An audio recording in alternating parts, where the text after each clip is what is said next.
আসসালামু আলাইকুম দর্শক, কেমন আছেন সকলে? আশা করছি সবাই অনেক ভালো আছেন। আলহামদুলিল্লাহ, আমি আপনাদের দোয়ায় ভালো আছি। আজকে আমি আপনাদের সামনে চলে আসছি, নতুন একটি রেসিপি করব, চাইনিজ বিরিয়ানি। তো এই তো চাইনিজ বিরিয়ানির মধ্যে যা যা উপকরণ নিয়েছি আপনাদের সাথে শেয়ার করলাম। তো এখানে নিয়েছি আমি ক্যাপসিকাম, গাজর, ফুলকপি, মটর এবং কি চিকেনের সাইজগুলো আমি ছোট করে নিয়েছি। আর এগুলো এখানে বাসমতি চাল আমি ভিজিয়ে রেখেছি ভালো করে ধুয়ে।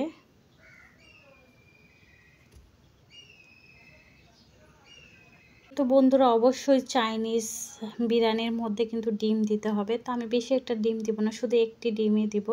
তো এর মধ্যে আমি লবণ দিয়ে দিলাম, একটু ফুড কালার দিলাম যেন ডিমের কালারটা সুন্দর আসে।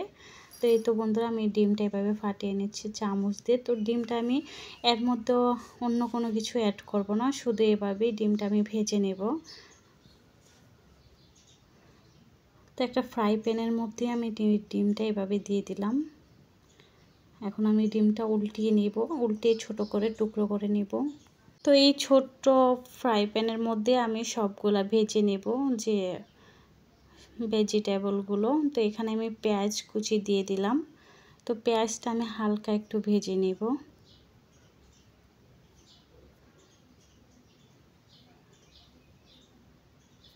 তো এখানে কিন্তু আমি গাজর দিয়ে দিব পেঁয়াজের মধ্যে। তো বাসায় কিছু না থাকলে আপনারা কিন্তু এভাবে সবজিটা চাইনিজ বিরিয়ানিটা রান্না করে খেতে পারেন। তো খেতে কিন্তু খুবই হেভি লাগে। তো এখানে আমি দেখেন ক্যাপসিকাম এভাবে দিয়ে দিলাম। তো তেলের মধ্যে আমি সবগুলা ভেজিটেবলগুলো ভেজে নিব। অবশ্যই কিন্তু কারি পাতা দিয়ে দিতে হবে। তো আমি এগুলা দিয়ে একদম ভালো করে এটা রান্না করে নেব। তো এখানে আমি আদা রসুন কিন্তু অবশ্যই অ্যাড করতে হবে। আর বন্ধুরা, আপনাদেরকে একটা কথা বলি, আমার কিন্তু ওয়াইফাইয়ের প্যাকেজ নাই, এই কারণে আপনাদের ভিডিওগুলো আমি কালকে অনেক আপুদের ভিডিও দেখতে পারি নাই। আজকেও রাতে যদি দেখতে পারি আর কি, কারণ রাতে প্যাকেজ ডালা হবে। তো আপনারা কিছু মনে করবেন না, আমার ভিডিওটা দেখে দিবেন। আর আমার মোবাইলে অল্প প্যাকেজ ছিল, সেটা দিয়ে আমি ভিডিও আপলোড করেছি। তো এখানে আমি ভেজিটেবলটা রান্না হয়ে গিয়েছে। তো আমি এখানে এই যে বন্ধুরা দেখেন, এখানে আমি দিয়ে দিলাম। আপনারা চাইলে এটা স্কিপ করতে পারবেন, সসটা চিলি সস। আপনারা কিন্তু এখানে ভিনেগারও দিতে পারেন, কিন্তু আমি কিছুই অ্যাড করব না, এটা দিয়ে করব। তো সামান্য পরিমাণ লবণ দিয়েছি। আর এখানে কিন্তু পোলাওর মশলা পাওয়া যায়, সেটাও আমি এখানে অ্যাড করে দিলাম। তো দিয়ে এটা আমি ভালোভাবে আরেকটু নেড়ে দিব।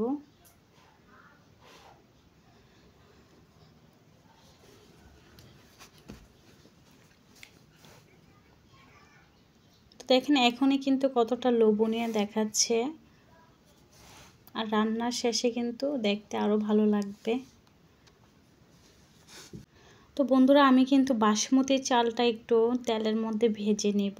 যদি ভেজে নেন তাহলে ভালো লাগবে। তো এখানে আমি আস্তা মশলা কিছু অ্যাড করে দিলাম, স্টার মশলা, লবঙ্গ, দারচিনি, এলাচ, তেজপাতা। তো এগুলো আমি একটু লাল করে আদা রসুন বাটা একটু পেঁয়াজটা একটু ভেজে নেব ব্রাউন কালার করে।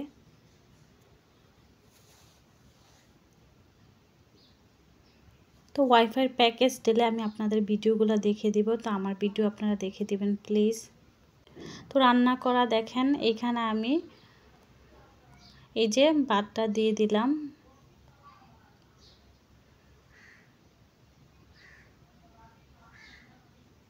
তো এখন আমি পাট করে সবজিটা যে ভেজে রেখেছিলাম চাইনিজ, তো ওইটা আমি দিয়ে দিব দেখেন এইভাবে। এই রেসিপিটা করতে কিন্তু একদম ঝামেলা লাগে না, খুব সহজভাবে আপনারা এই রেসিপিটা তৈরি করতে পারবেন। খেতে কিন্তু দুর্দান্ত অসাধারণ লাগে। তো এই তো এই যে ডিম যেগুলো আমি ছোট করে রেখেছিলাম, ওই ডিমগুলো সহ আমি দিয়ে দিলাম।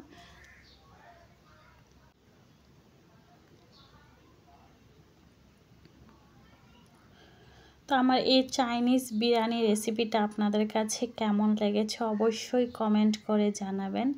আপনাদের একটা কমেন্টে কিন্তু ভিডিও জাগার উৎসাহ জাগেন। দেখেন বন্ধুরা, দেখতে কতই না সুন্দর লাগছে। তো এখানে আমি চাইনিজের সাথে একটু চিকেন রান্না করে নিলাম। অনেকক্ষণ কিন্তু আমি 10 থেকে 15 মিনিট দমে বসিয়ে রেখেছিলাম আমার এই চাইনিজ বিরিয়ানিটা। তো আপনাদেরকে আমি এখন একটা ট্রের মধ্যে সার্ভ করে দেখাবো কেমন হয়েছে, কতটুকু লোভনীয় হয়েছে। তো যারা যারা আজকে আমার ভিডিও দেখছেন অবশ্যই চ্যানেলটা সাবস্ক্রাইব করে দিবেন, পাশে থাকা বেল আইকনটা অন করে রাখবেন যেন আমি নতুন নতুন ভিডিও ছাড়ার সাথে সাথে আপনাদের কাছে নোটিফিকেশন চলে যায়। এর সাথে কিন্তু আমি চিকেনও রান্না করেছি। সবাই ভালো থাকবেন, সবাই সুস্থ থাকবেন। আসসালামু আলাইকুম।